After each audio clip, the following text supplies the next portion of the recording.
Boa noite a todos. É com muita alegria que vamos retornar ao estudo dessa noite, trazendo o capítulo 4 da segunda parte do livro O Céu e o Inferno.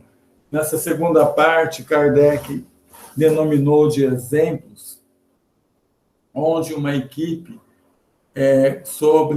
sob a coordenação do espírito de São Luís, evocava espíritos para estudos, para saber como eles chegaram no plano espiritual. Então, nós já vimos aqui, nas outras quintas-feiras, né? Espíritos felizes, depois espíritos em condições medianas, depois espíritos sofredores, na última semana, e hoje nós vamos tratar desse tema tão importante que são os suicidas. Então, vamos começar com um caso que Kardec colocou como pai e o conscrito. O que é essa denominação conscrito? Conscrito é aquela pessoa que é convocada para participar na guerra pelo seu país. Então, ela recebe sorteado e recebe essa convocação para participar da guerra. Então, começa assim o enunciado desse caso. No começo da guerra com a Itália, em 1859, um negociante de Paris, pai de família, muito estimado, tinha um filho que fora sorteado para o serviço militar. Teve a ideia de se suicidar, a fim de isentá-lo como filho único de viúva. Então, qual o objetivo que levou esse pai a cometer suicídio? Ele pensou assim, olha, há grande chance, ou pelo menos há chance, do meu filho ir para a guerra e morrer. Então, um dos enunciados da convocação é que os arrimos de família não iam. Então, eu cometo suicídio, meu filho passa a ser arrimo de família, e aí ele não precisaria ir para a guerra.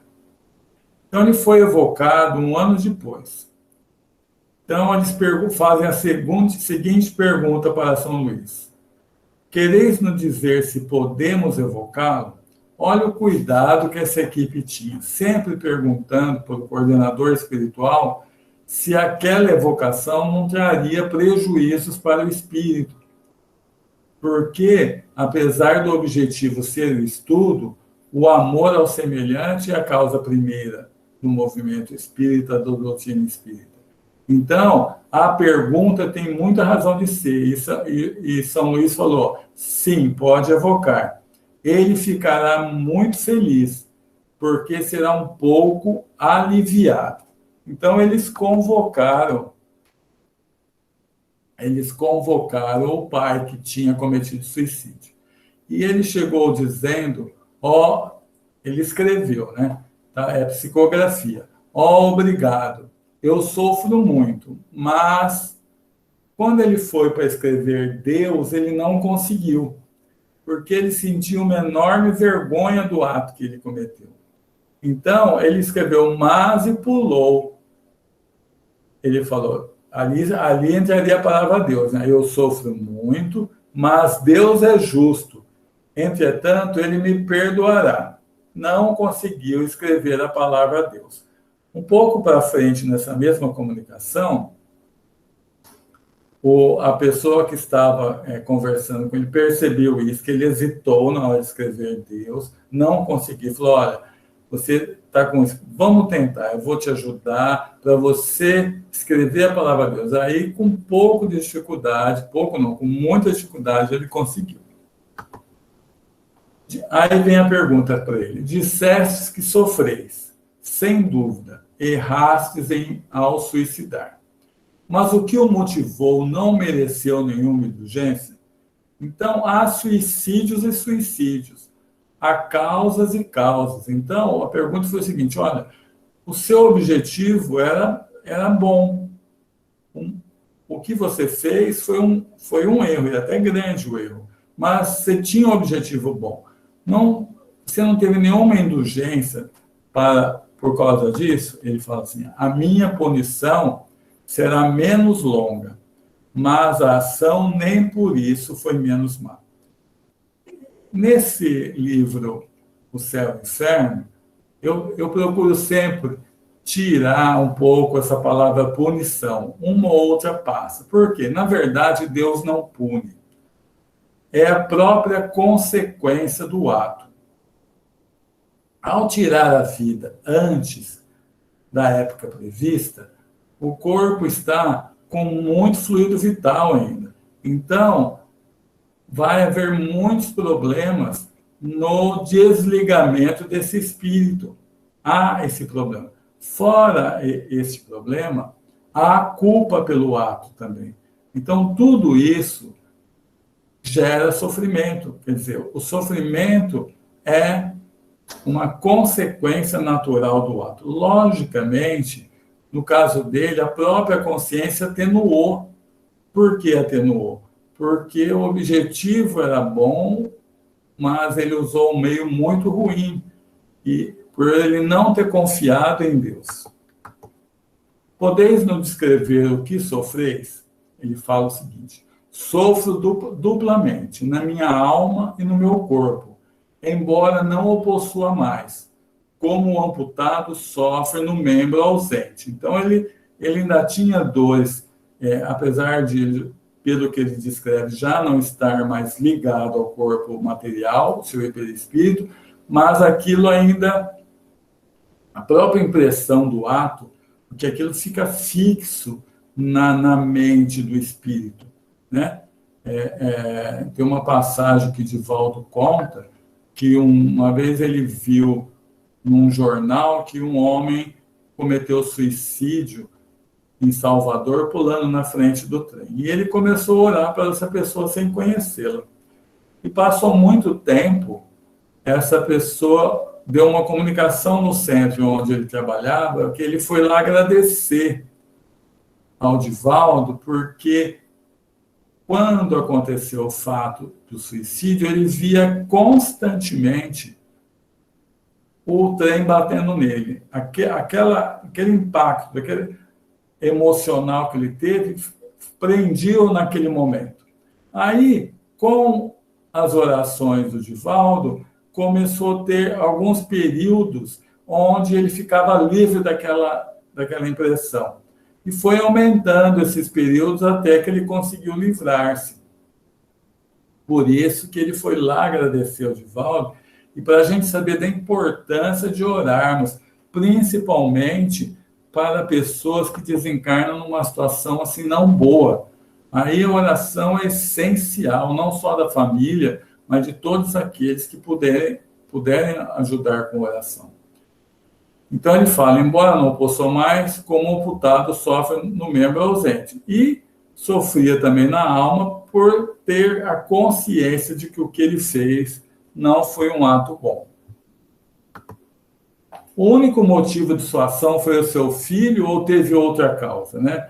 Porque tem muitos espíritos que tentam até enganar. Tem um dos livros, eu não lembro de quem que mostra um espírito que ele cometeu suicídio, mas ele fez tudo para parecer que ele foi assassinado, para que as outras pessoas não o condenassem aqui em vida. Então, ele tentou até esconder esse fato. Mas, no caso desse senhor, não, ele falou, não, só o amor paternal me guiou, por isso, minha pena será abreviada. Né? Ele recuperar-se-á bem mais rápido. Provedes o fim dos vossos sofrimentos, prevedes, assim, ó, você acha que vai passar logo? Ele falou, não lhe conheço o fim, mas estou seguro de que esse fim existe, o que é um alívio, realmente alívio.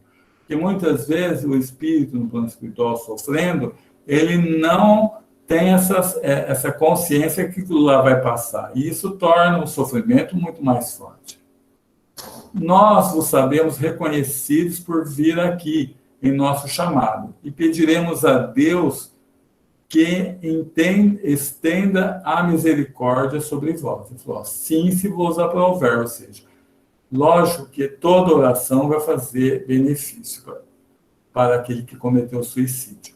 Então, eles perguntam para São Luís, que coordenava esse trabalho: quereis nos dar a sua apreciação sobre esse caso? Então, São Luís fala: esse espírito sofre justamente porque lhe faltou confiança em Deus. O sofrimento seria terrível e muito longo se não tivesse em seu favor um motivo louvável. Ou seja, o que está atenuando as consequências desse ato foi que o motivo dele era bom, mas ainda assim ele sofre. Aí Kardec também, nesse mesmo item, vai explicar. Em princípio, o homem não tem direito de dispor de sua vida, porque essa lhe foi dada em vista dos deveres que deve cumprir na Terra. Como tem seu livre-arbítrio, ninguém pode impedi-lo, mas sofre sempre as consequências. Então, quando o espírito comete um suicídio, a grande decepção primeira dessa pessoa é perceber que não acabou. Porque a maior parte que comete suicídio acha que com o suicídio vai acabar tudo.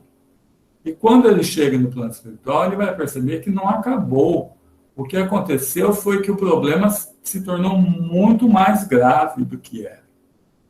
Então, a primeira grande decepção do suicídio é essa: passando pelo lado de lá, perceber que nada acabou, que tudo continua.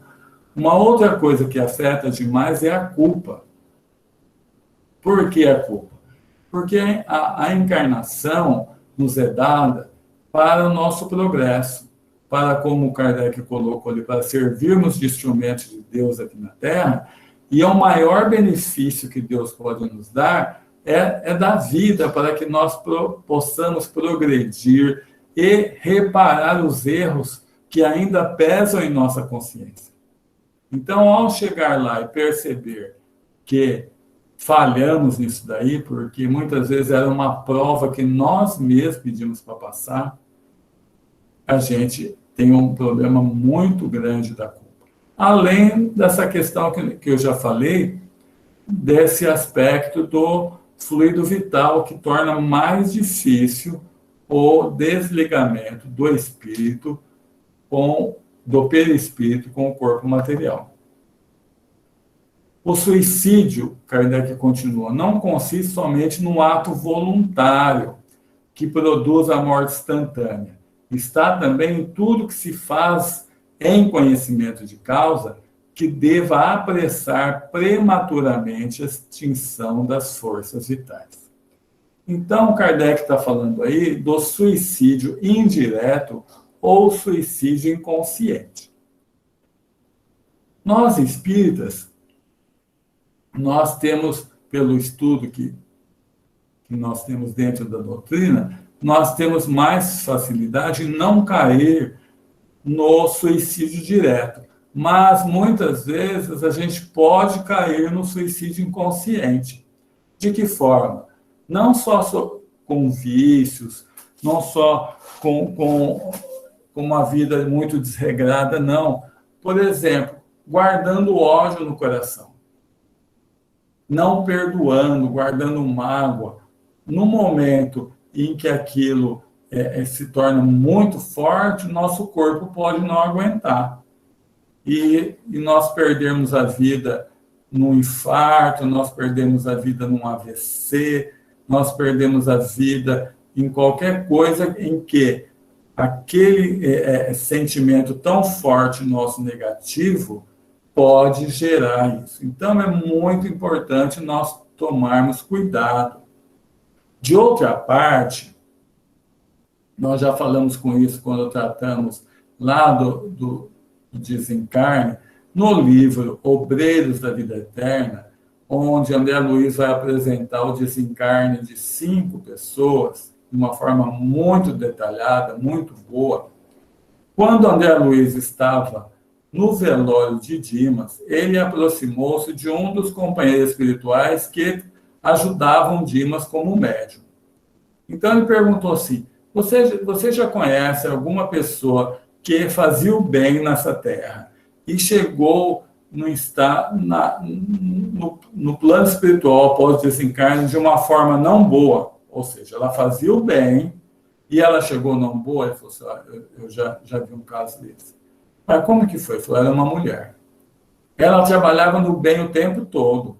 Ela se esforçava, ela era muito dedicada. Aí chegou uma época, por um problema muito pequeno de desavenças com o marido, ela começou a falar assim, eu não quero mais viver. Eu não quero mais viver, já fiz muito aqui, eu vou querer trabalhar agora lá no plano espiritual. Cansei de viver aqui. E foi falando, repetindo essa ladainha por causa do problema com o marido. O que aconteceu? A força daquela mente dela desequilibrada, as palavras desequilibradas, fizeram com que ela, numa gripe, pegasse icterícia e desencarnasse de duas coisas perfeitamente controláveis, curáveis. E ela chegou no plano espiritual e ele fala o seguinte, olha, nós só protegemos para que ela não tivesse sido assediada por espíritos desequilibrados. Mas nós não tivemos autorização para ajudá-la mais que isso, porque ela, bem dizer, desistiu da vida. Então, a gente tem que tomar muito cuidado com isso, porque eu já vi muitos confrades nossos com essa mesma frase, não, eu estou cansado dessa vida, eu já fiz muito bem aqui, não vejo a hora que Deus me leve para me trabalhar do outro lado. Não é assim. Nós temos que aproveitar cada segundo dessa vida. Cada segundo é importante. Então, nós temos que ter muito cuidado com isso. Agora nós vamos passar por um outro caso intitulado Uma Mãe e Seu Filho. Numa cidade perto de Paris, em março de 1865, um jovem de 21 anos, sentindo-se expirar, ou seja, estava na agonia da morte, chamou sua mãe e ainda teve forças para abraçá-la. Esta disse-lhe, vertendo lágrimas abundantes, vai, meu filho, precede-me, não tardarei em seguir-te. Ao mesmo tempo, ela saiu escondendo a cabeça entre as mãos. Então, o pensamento dela já estava de tirar a própria vida. Mas ninguém percebeu isso. Tendo o doente sucumbido, foi procurada em toda a casa e encontrada enforcada no celeiro. O enterro da mãe se fez ao mesmo tempo que de seu filho. Evocação do filho, vários dias depois do fato. Então, eles evocaram primeiro o filho. Tens conhecimento da morte de vossa mãe, que se suicidou, sucumbido ao desespero que vossa perda lhe causou? Perguntaram para o filho. Ele falou assim, sim. E sem o desgosto que me causou o cumprimento de sua fatal resolução, eu seria perfeitamente feliz. Pobre e excelente mãe. Ela não pôde suportar a prova dessa separação momentânea e tomou para se reunir ao filho, que amava tanto, o caminho que deverá afastá-la, por muito tempo. Ela retardou indefinidamente sua reunião, que seria rápida, se a submissão às vontades do Senhor enchesse a sua alma, se fosse resignada diante das provas que iria sofrer, e a expiação que iria purificá-la. Ou seja, a morte do filho, nós já vimos isso no estudo do Livro dos Espíritos, na maioria das vezes é uma prova para os pais. Então, os pais, não todas as vezes, lógico, mas na maioria das vezes, o espírito vai se beneficiar de estar saindo da vida antes, para não correr riscos desnecessários, muitas vezes. E, para os pais, serve como uma prova. No caso dela, o filho fala até uma expiação que iria purificá-la. Orai por ela, fala o filho. E, sobretudo, não a imiteis. Mães, ele passa a falar para as mães, né? Mães que me escutais, quando virdes a agonia velar os olhos extintos de vossos filhos, lembrai-vos do Cristo, que após o cume do Calvário se elevou à glória eterna. é muito importante, nessa fala dele, nós lembrarmos de Maria Santíssima, né? Quem já leu o livro Boa Nova, vê que Maria Santíssima, quando foi chamada por João Evangelista, que o seu filho havia sido preso, ela foi orando o tempo todo, falando, não é possível, Deus vai livrá-lo, porque ele só fez o bem, ele é puro amor. Aí eu estava ali perto, o João falou, ó, ele vai ser levado agora lá para sair aqui dos judeus, vai lá para os romanos. Ah, não, mas vai, ela pensava, ele vai ser, Deus vai mandar alguma coisa para livrar. E aí, quando ela viu ele saindo da cruz, na última hora, com certeza, e aqueles que ele amou, aqueles que ele curou, cadê aqueles todos, né? Mas quando ela viu o filho já pregado na cruz, ela lembrou da mesma frase que ela falou quando o anjo Gabriel veio dizer a ela que ele seria pai do Messias.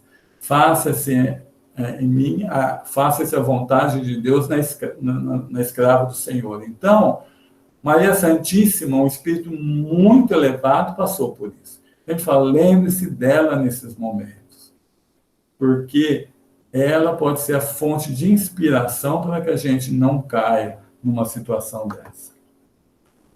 Então, eu pulei aqui. Então, evocaram a mãe. E ela chegou falando o seguinte, quero ver meu filho. Tendes o poder de me devolver? Os cruéis pegaram-me para conduzi-lo à luz e deixaram-me na noite. Eu quero, ele me pertence. Ou seja, o filho estava ali do lado dela, mas ela não conseguia ver o filho. Perdê-lo quando se realizavam as esperanças que se conceberam dele, que um futuro brilhante se abria à frente. Então, nós vimos isso quando nós tratamos de espíritos sofredores, naquele caso que o filho também morreu bem cedo, e ele veio dar uma mensagem para a mãe que ele só tinha aquele período para passar mesmo, e que o objetivo da sua morte, naquele caso, era avivar no pai e na mãe a busca da espiritualidade que ocorreu, que eles entraram para a doutrina espírita. Então, eles tinham traçado esse objetivo para acordar o pai e a mãe para a espiritualidade.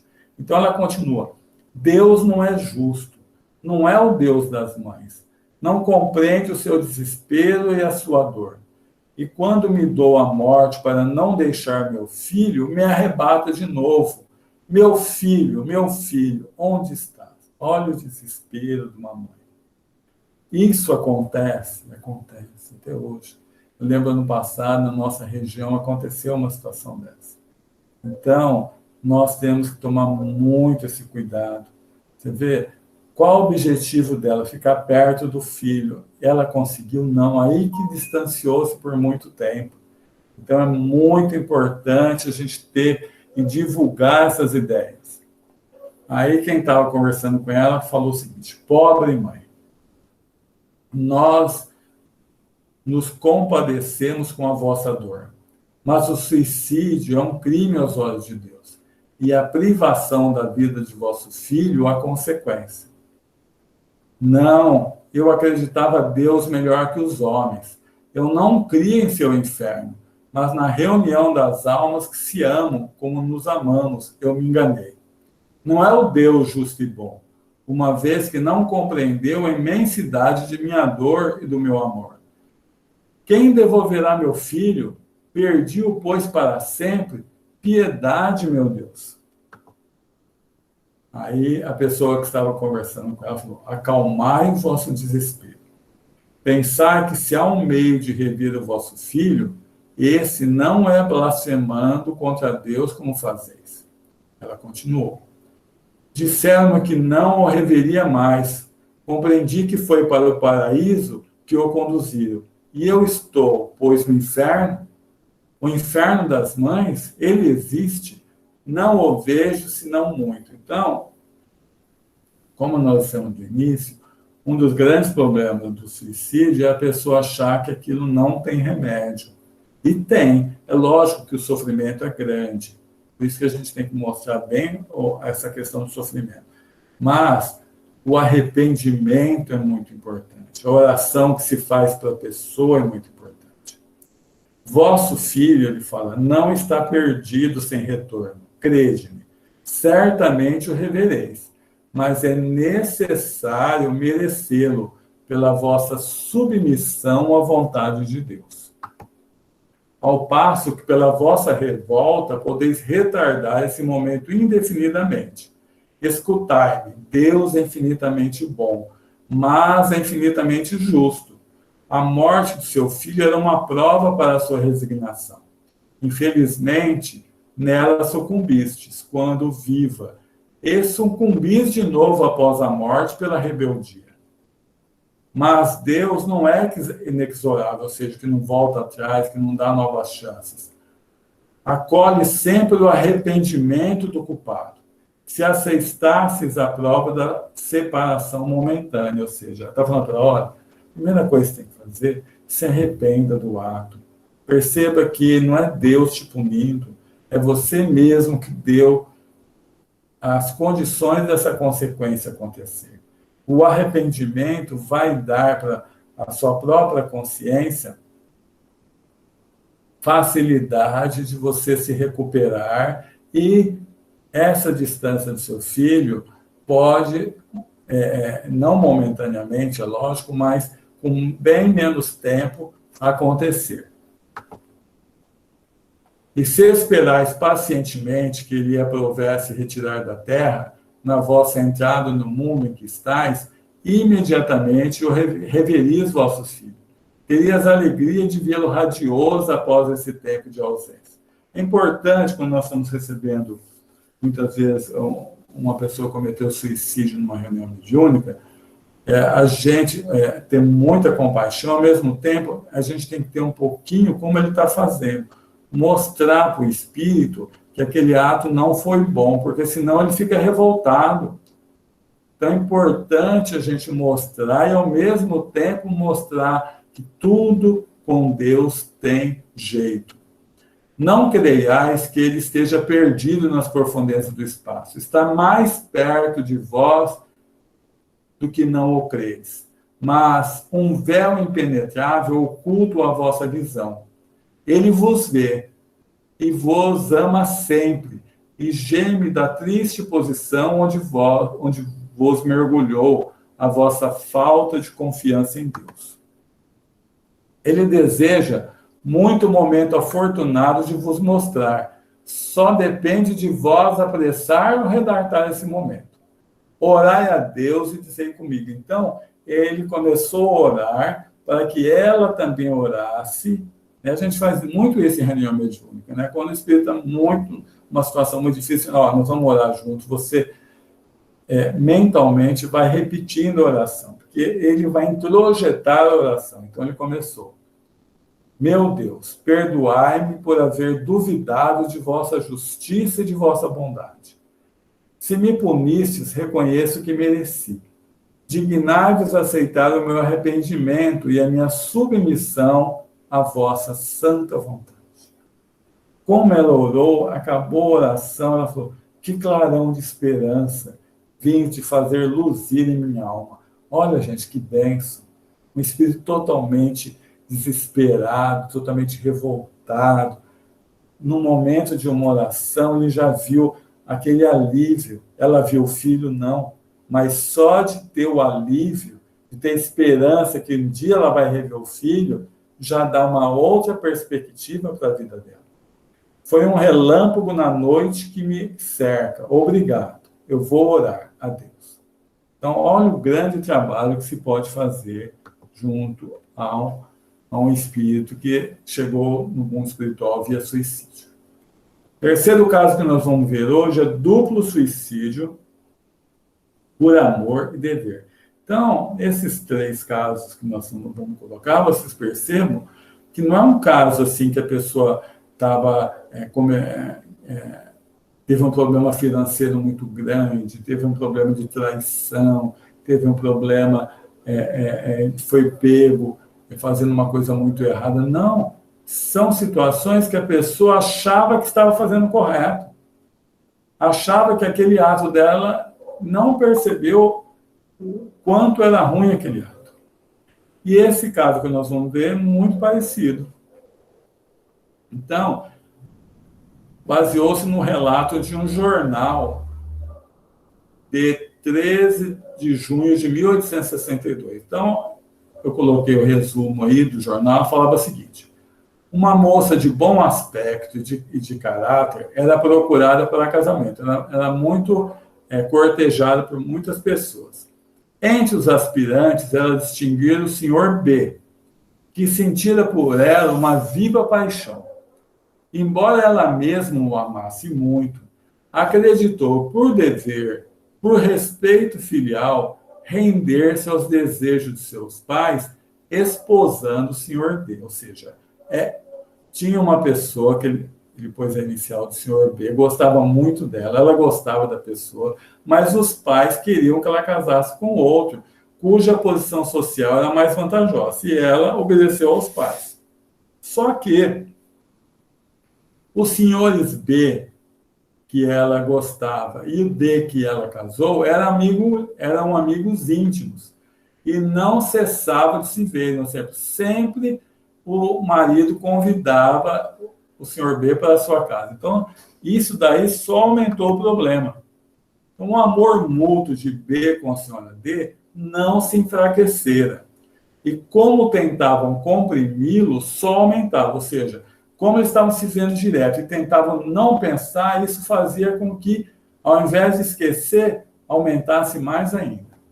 Para tentar extinguir essa paixão, no caso do B, o senhor B decidiu se casar. Esposou uma jovem com muitas qualidades, mas não tardou a perceber que não adiantou. Não adiantou. Por quê? Porque ele continuava gostando dessa moça. Então, não obstante, durante 4 anos, depois que a moça casou, nem o B, nem a senhora D faltaram com seus deveres. Quer dizer, eles nunca tiveram nada entre eles.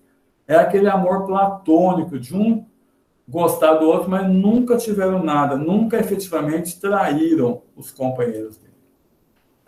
Um dia, o marido dela viajou.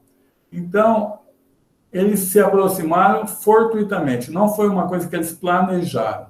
Então, aproximaram um dia por uma circunstância fortuita, sem informar do estado de sua alma. Quer dizer, um falou para o outro que gostava do outro. E concordaram em pensar que a morte era o único remédio para os males que sofriam. Então, eles não queriam a traição. Então, falaram, nós se amamos demais, não conseguimos viver assim. Então, pensaram na morte. Resolveram morrer juntos. E executaram o seu projeto no dia seguinte. Escreveram uma longa carta explicando a causa da morte e se deram para não faltar aos seus deveres. Quer dizer, por isso que chama duplo suicídio por amor e dever. Terminaram pedindo perdão e pedindo para serem reunidos no mesmo túmulo. Olha como que é a situação. O Senhor Deus encontrou asfixiados, eles tiraram a vida por enforcamento, e respeitou seu último desejo de serem enterrados juntos. Olha a tragédia. Tendo sido proposto na Sociedade de Paris, um espírito respondeu. Então, eles perguntaram para o espírito se eles podiam evocar aquelas pessoas que tinham morrido nas condições relatadas. Eles falaram assim, eles não podem responder-nos. Eu os vejo, estão mergulhados na perturbação e amedrontados pelo sopro da eternidade. O que é o sopro da eternidade? Essa questão de saber que aquela situação de sofrimento nunca vai passar. As consequências morais de sua falta trará sofrimentos durante muitas migrações sucessivas, onde suas almas separadas procurar-se-ão sem cessar. Pelo que está acontecendo, a gente percebe que era uma prova para eles, de se amarem, mas não ficarem juntos nessa vida. E tudo concorreu para isso, mas eles não passaram pela prova. Em 8 dias podereis evocá-los. Eles virão, mas não se verão. Então, eles evocam a mulher. Vedes o senhor B com o qual vos suicidastes? Ela respondeu, eu não vejo nada. Não vejo mesmo os espíritos que vagueiam comigo na morada onde estou. Que sensação experimentaste quando despertaste depois de sua morte? Estranha. Ela falou, eu tinha frio e queimava. Pensei que ia sucumbir por uma segunda vez. Sentiste uma dor física? Todo o meu sofrimento está no meu cérebro e no meu coração, de pensar e de sentir o ato que ela fez. Credes que estarei sempre nessa situação? Ela falou, sempre. Ouço vozes apavorantes que me uivam essas palavras. Sempre assim. Então, um dos grandes problemas do suicídio é muitas vezes ser assediado por espíritos desequilibrados, sádicos, muitas vezes, que querem provocar mais sofrimento além do que o espírito já está sentindo. Então, falando para ela, vai ser sempre assim. Pois bem, ele falou para ela, podemos vos dizer com toda segurança que não será sempre assim. Em vos arrependendo, obtereis o vosso perdão. Mas ela não conseguia captar, falou, que disseste, não ouço. Torna a falar. Eu vos repito que vossos sofrimentos terão um fim que podereis apressar com vosso arrependimento. E nisto vos ajudaremos pela prece. Aí ela falou assim, não ouvi senão uma palavra. A palavra é graça. Então ela ouviu sobre a graça de Deus. Depois da reunião, uma senhora da Sociedade Espírita de Paris, que estava nessa reunião, disse que acaba de dirigir uma prece a Deus para essa infortunada que acabava, né? E que, sem dúvida, foi isso que a marcou, que, com efeito, mensalmente implorava para ela a graça de Deus. A importância, numa reunião mediúnica, aquelas pessoas chamadas médios de sustentação, não é? Porque não é fácil ser médio de sustentação. Você ficar 1 hora ali orando para aquele espírito. E olha como essa oração faz bem. Ela não conseguiu ouvir o que o orientador falava para ela, mas ela sentiu a prece feita mentalmente pelaquela mulher, pedindo a graça de Deus para ela. Olha que coisa importante. Aí o orientador continua perguntando. Disseste que estás nas trevas, é porque não vedes?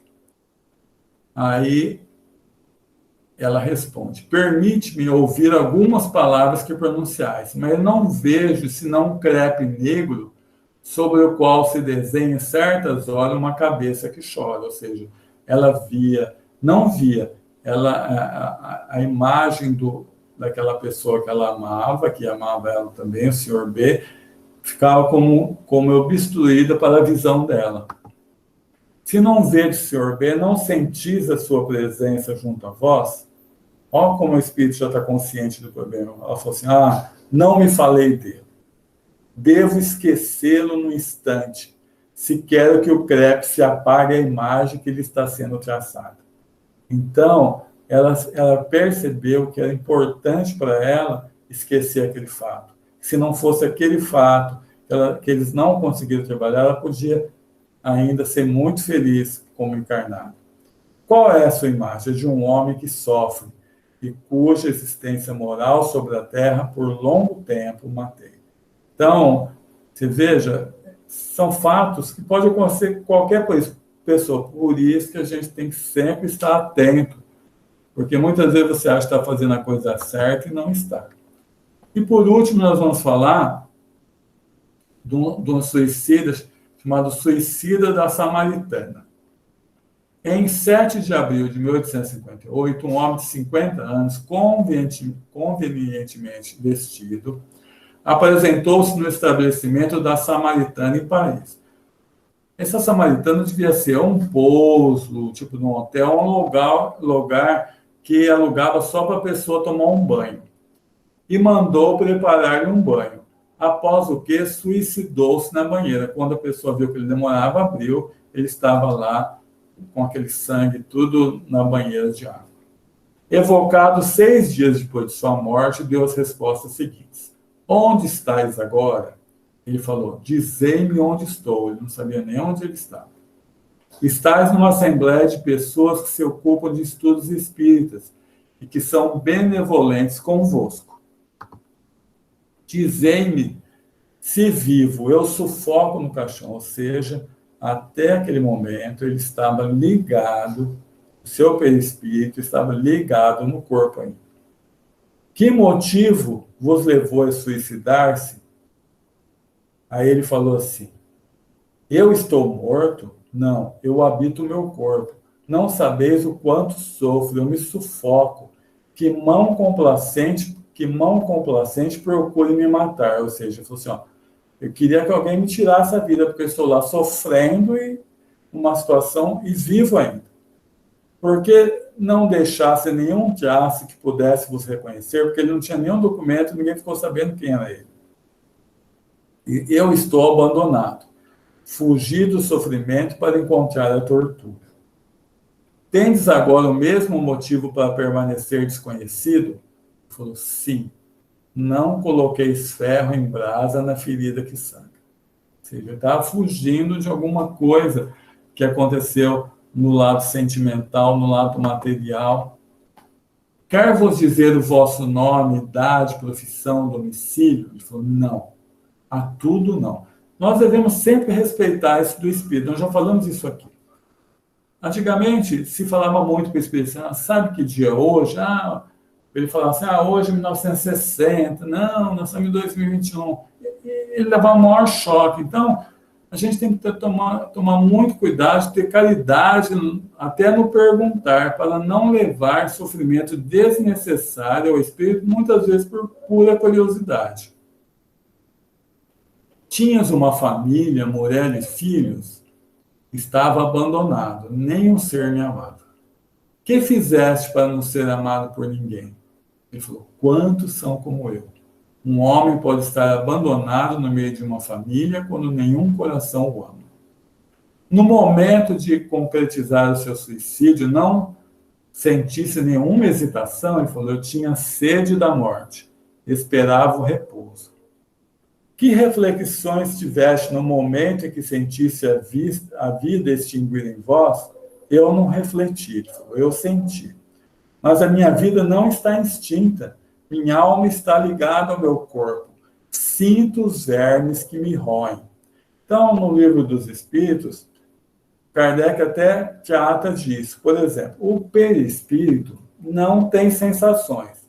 Então, ele não sente frio, não sente calor, não podia sentir os vermes roendo, foi a expressão que ele usou.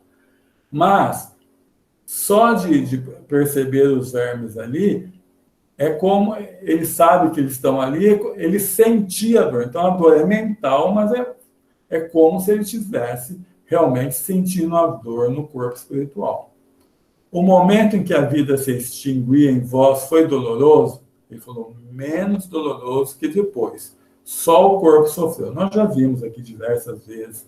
João de Anjos fala bem isso também, que o corpo, no momento da morte, ele solta endorfinas para que a gente não tenha dor. Então, morrer não dói.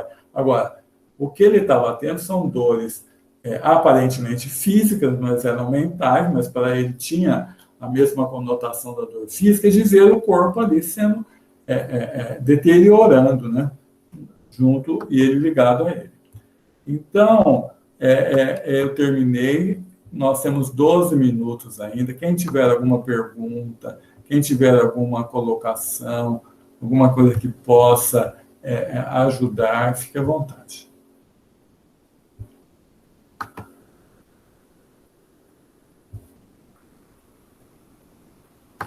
Pode. Pois não, né? O Edson, eu fiquei tão triste.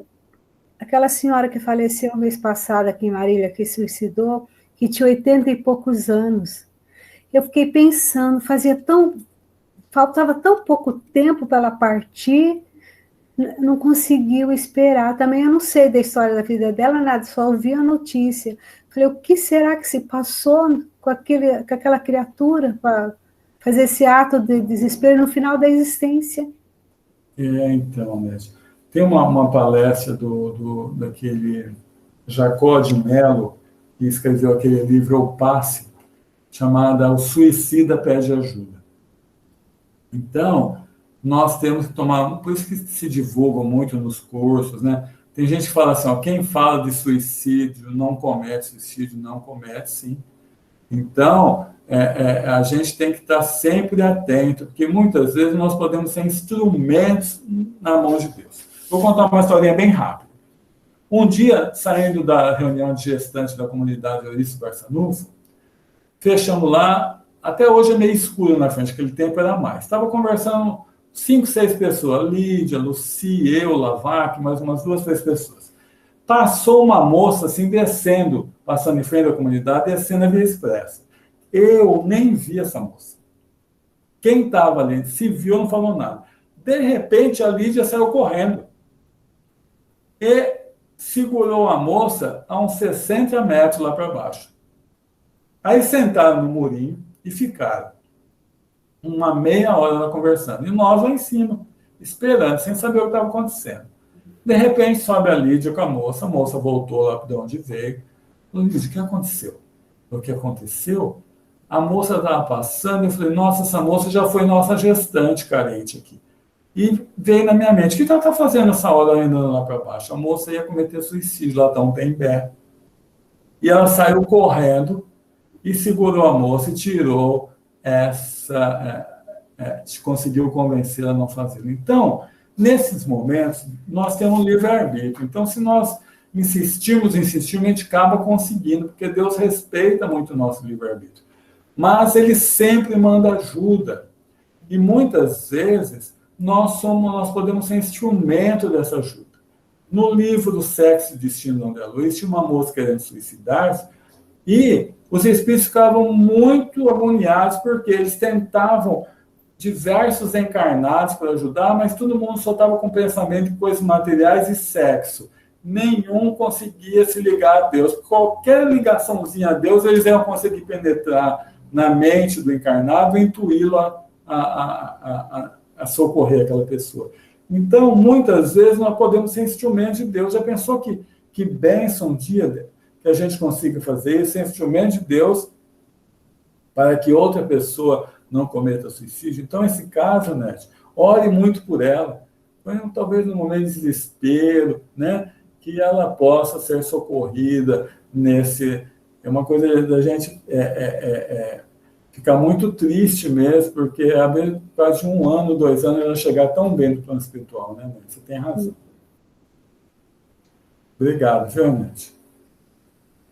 Sérgio levantou a mão, pode falar.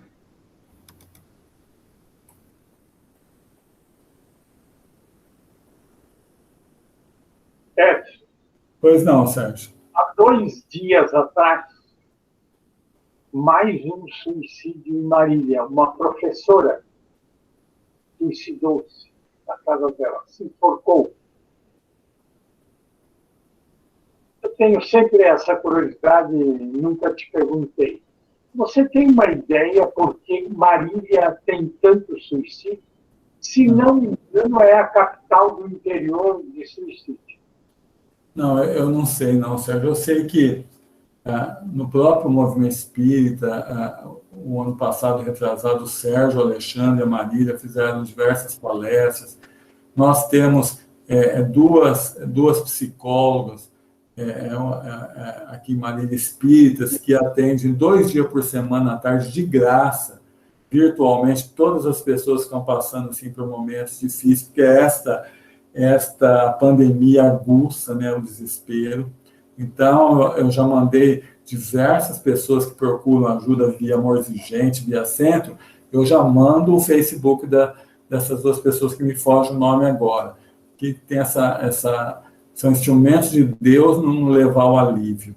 Então, a gente tem que sempre pedir para Deus, se a gente tiver condição de ajudar, que nós possamos estar ligados a Deus para isso. Mas é esse momento de desespero, de angústia, que leva muitas vezes a aumentar esta coisa, esse número de suicídios. Tem um lado ainda que é complicado, que é o seguinte: esses espíritos muitas vezes não ficam ali nas casas, mas mentalmente eles acabam influenciando. Então, um lugar que tem muito, a gente vê muitas vezes acontecer o seguinte: numa mesma família, uma pessoa comete suicídio e outra pessoa comete. Então, tem que ser feito um trabalho muito forte, né? Tanto psicológico e espiritual, religioso também junto a essa família, para estancar esse problema, né? Para que não ocorra mais vezes. Mas Marília não tem alguma situação, acho que especial, não. Ou é uma situação, como eu falei, de que vai tendo mentalmente essa condição, ou talvez, eu não sei, outra razão que poderia ser, não. Eu não respondi, Sérgio, mas eu não sei se o Donizete... Não, alguma... Se o não sei. Donizete podia ajudar nisso, eu realmente não... Mas seria importante a gente começar a pensar o porquê. Uma das coisas importantes é combater o materialismo, né? E mostrar que Deus é infinitamente bom, que Deus só nos manda coisas boas. Então, as coisas não boas que acontecem em nossa vida, ou nós mesmos pedimos para passar, ou nós demos consequência. Então, quanto mais a gente vai divulgando o infinito da justiça, mas infinito amor de Deus, eu acho que menos pessoas vão procurar o suicídio. Pois não, Donizete? O Sérgio já havia me feito essa pergunta, eu também não sei responder. Mas eu gostaria, nós já estamos quase chegando ao final, eu gostaria de ponderar o seguinte: que o conhecimento que a doutrina espírita nos oferece, não só o que o Edson nos apresentou hoje, mas toda a literatura espírita, é muito bom, nos traz a consciência, mas não é sempre suficiente. Porque nós conhecemos, e eu acho que várias pessoas aqui conhecem, espíritas que se suicidaram. Espíritas jovens, espíritas maduros, espíritas idosos, médios, inclusive, né? Trabalhadores do movimento espírita que se mataram. Por quê? Porque nós somos espíritas, mas carregamos as nossas dificuldades emocionais, as nossas fraquezas. Então, qual é o alerta principal aí? É que nós trabalhemos as nossas dificuldades internas. Como o Edson falou, ele percebe alguém com problema, ele já encaminha para um atendimento. E isso serve para nós espíritas também, porque nós não sabemos os limites das nossas forças. Porque pode estar tudo bem hoje, mas eu não sei o que vai me acontecer amanhã. A perda de um filho, a dificuldade financeira, uma doença grave, né? Então, os pensamentos suicidas podem vir se nós não tivermos trabalhado os nossos conteúdos internos. Então, quando nós percebemos as nossas dificuldades, os nossos problemas, nossos traumas, nossos medos, não vamos esperar o tempo correr, quem sabe resolve. Não, vamos procurar o psicólogo, o psiquiatra, para a gente trabalhar esses conteúdos, porque pode acontecer a qualquer momento. Todos nós estamos sujeitos a isso. E até essa semana eu estava vendo uma palestra do Divaldo Pereira Franco sobre mediunidade e depressão, uma conferência espírita do Paraná, pode encontrar no YouTube. E ele disse o seguinte, que em 1789, com a Revolução Francesa, ele se matou. Né? Coisa recente ainda. Houve perseguição, a família dele foi presa, teve mortes, ele perdeu um filho, e por causa do filho ele se matou. né? Então, é coisa recente na nossa estrutura evolutiva, espiritual. E nós estamos aí, vamos dizer assim, do meu ponto de vista, bem distante do Divaldo. Então, a gente não sabe o que está por trás dos nossos emocionais. Então, trabalhemos o nosso conteúdo interno para a gente ganhar fortaleza, ganhar fé e ganhar coragem diante dos problemas.